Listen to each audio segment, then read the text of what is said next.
Si San Pablo, si San Pedro, nangahimo silang mga dagkong haligi sa simbahang Katoliko, of course in Christianity, because when they encountered Christ, they were converted. Nausub yun sila. That is the important one. Ang pagkausub sa imong kinaiya. It's not necessarily nga sige kang panilihig diri simbahan, sige kang kailis og mga linens, sige kang nangita og bulak, ikaw mo itigdagkod anang kandila din sa Santissima Trinidad, ikaw mo itig silihig, suod kaspari.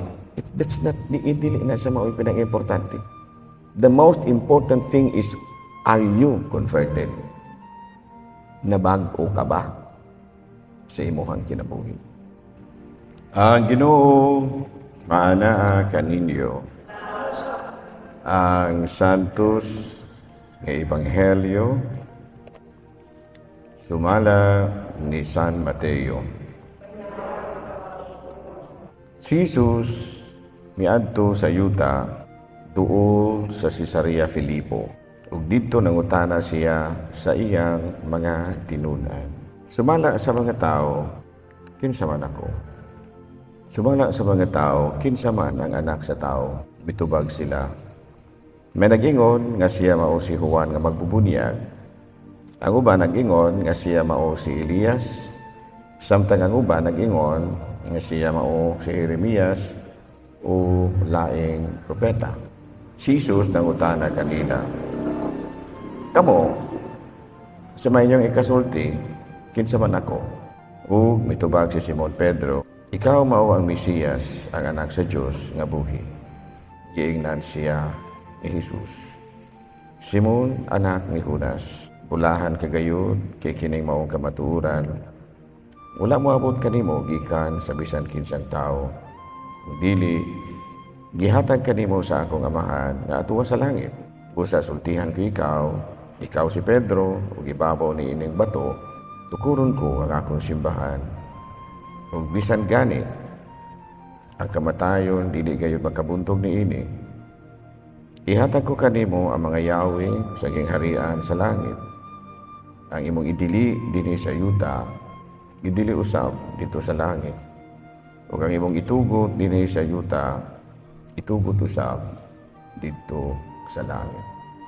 Mga igsuon ko diha ni Kristo ang ebanghelyo sa Ginoo.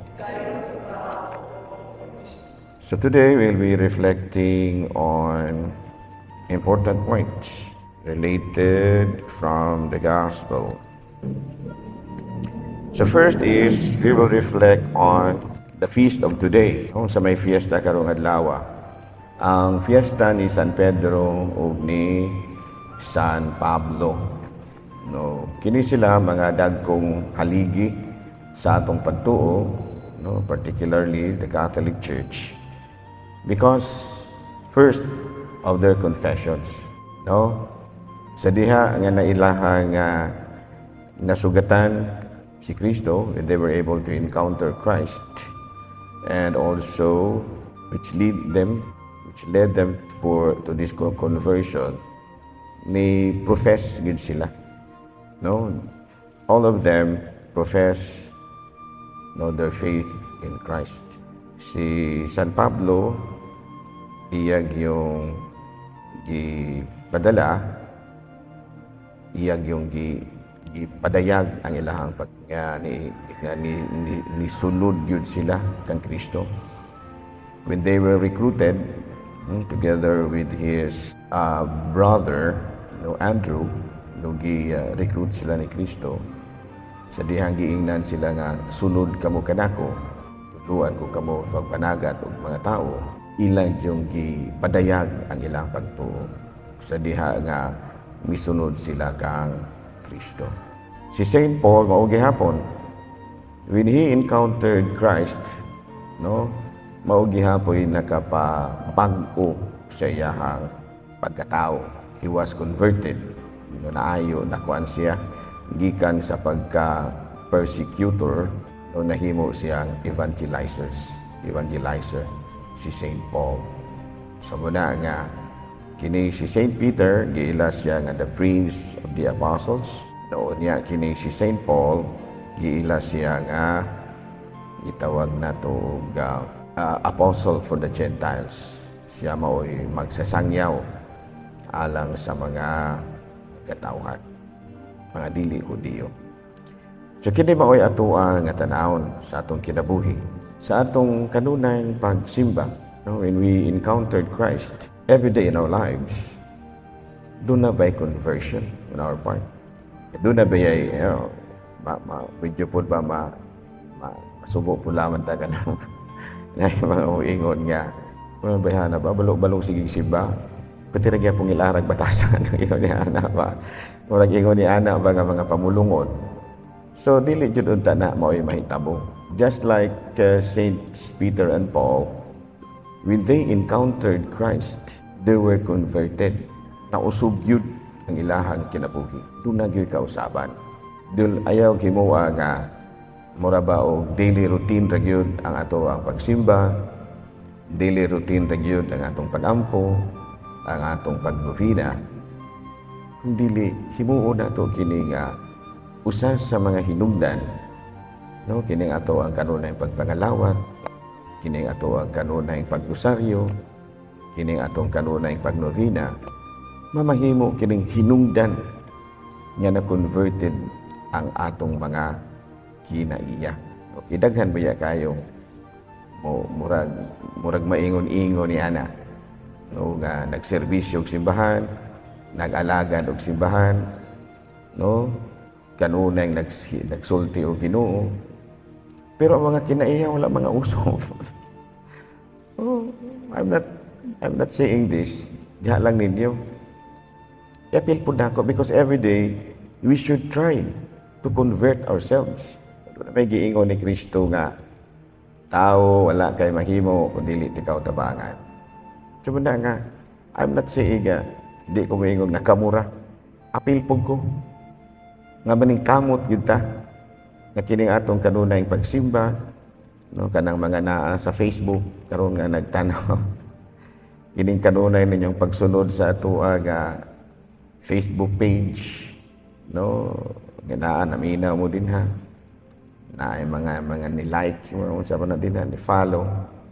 Let this be a part of your encounter of Christ.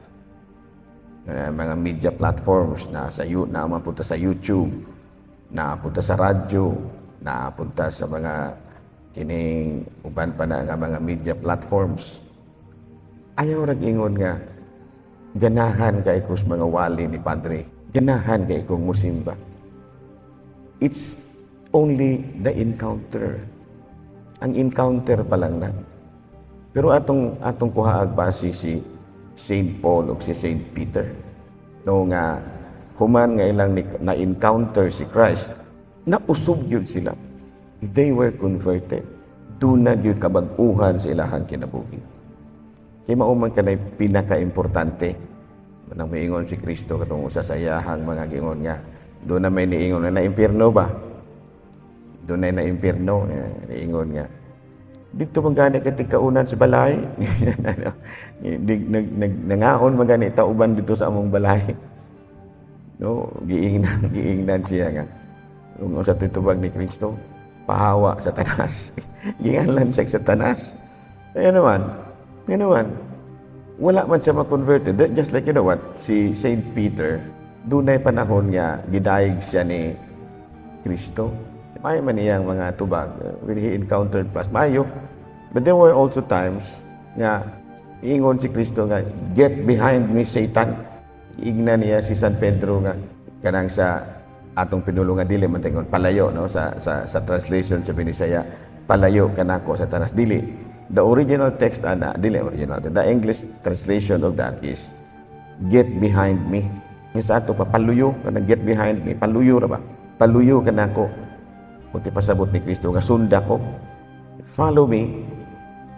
Pero ayaw kayo din ha og salig sa imong kaugalingon lamang. Sunda nga ako ni panudlo nimo. So ingon ni ana. No, so sa atong pagpadayon ni Santos nga misa, si San Pablo, si San Pedro, nangahimo silang mga dagkong haligi sa simbahang Katoliko, of course in Christianity, because when they encountered Christ, they were converted. Nausub yun sila. That is the important one. Ang pagkausub sa imong kinaiya, it's not necessarily nga sige kang panilihig diri simbahan, sige kang kailis og mga linens, sige kang nangita og bulak, ikaw mo itigdag ko tanang kandila din sa Santissima Trinidad, ikaw mo itig silihig, suod kas pare. That's not, dili na sa mao pinaka-importante. The most important thing is, are you converted? Nabag-o ka ba sa imong kinabuhi? Klaro? Muna siya klaruhan ninyo. Kaya po po klaruhon ako sa ako. Mag-iyahay tagklaruhay o sa magyud ni. It's not necessarily nga na lay minister na ka. It's not necessarily nga nahimo na kang sakristan. It's not necessarily nga na sekretaryo na ka sa simbahan. It's not necessarily nga ikaw usana ka sa mga sinaligan sa simbahan. It's not, dili na siya maupa. It is only your encounter with Christ. The most important thing is, are you converted? Nabag-o ka ba sa imong kinaiya? Maayo na ba ang imong kinaiya? Sama sa gisulti ni Kristo, get behind me. Kumanang get behind me. Paluyo, sunda ko. So, sa itong pagpadayon ni Santos nga misa, including kanang mga naaraw na nanaw sa kanang mga nanaw or sa itong mga Facebook page, o siya magkadinha, sige makang gasunod sa ako ang Facebook page. No, nabago na imong kinaiya. Basin bayag wala ra gihapon. So, na paningkamot ako. Ako mismo na kamot ko. Every day is a constant struggle. Tungod kay dunay mga dangag, imong masugatan, doon ay mga kining gitawag nato mga dangagon nga mga tao nga masugatan, doon ay mga tao nga daghan kay mga dili maayo kinaiya imong masugatan. So it's a constant struggle for me to remain converted. No, magpabilin gyud ka. Bisan pag muna pero muna, of course, it is a struggle. Paningkamutan gid nimo kidaghan kayong mga makausob sa imong kinaiya nga naglibot nimo. Na kinaingon sa pinultingan nga ang yawa mura og sana kanabitang liyon ba nga nagkanunay nagsulod-sulod nimo. Kaya mga dangag imong masugatan, imong mga sakop, mga dangag, dunay pipila nga dili kasultihan og unsay problema, nangapuak na dahining dito sa babaw sa ako ang atong kumbinto, nayataka na dahin nila ning tubo, wala po ni sulti, wala ni buhagay na ng tubig. Wapo ko sultihi, mahibulong na lamang ka ni buhagay na ning tubig kay ano di ay nabuak na da itong tubo nga kining gitawag na to nagsumpay sa gikas atop. Wapo ko kabalo, hapon na lang ko nakabalo nga gasulo-suroy ko taas ga check up ko. So ingon niya na. But the question is, can you remain faithful to Christ? Padayon bagyo ka nga mamahimong sumusunod ni Kristo. Ang imong conversion padayon pa. Okay? So muna siya karon nga ato ang mga pagtulunan dungan sa atong pagsaulog sa kapistahan ni San Pedro o San Pablo. Manindong paligid.